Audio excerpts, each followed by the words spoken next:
আসসালামু আলাইকুম। আপনারা সবাই কেমন আছেন? আলহামদুলিল্লাহ আমি ভালো আছি। আজ আমি রান্না করব কোনো প্রকার বাড়তি উপকরণ ছাড়া সাদা পোলাও এবং রোস্ট। প্রথমে আমরা পোলাওটা রান্না করব।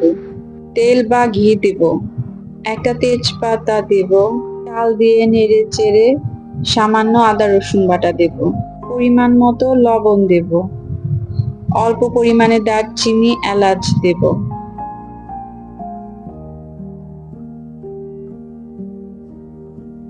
চালগুলো ঝরঝরে না হওয়া পর্যন্ত ভালো করে ভেজে নেব।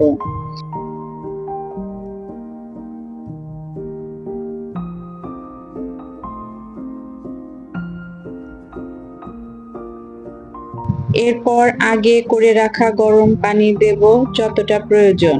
ঢাকনা দিয়ে ঢেকে দেব। মাঝখানে ঢাকনা খুলে নেড়ে দেব। ভাতটা ঝরঝরে হলে নামিয়ে নেব।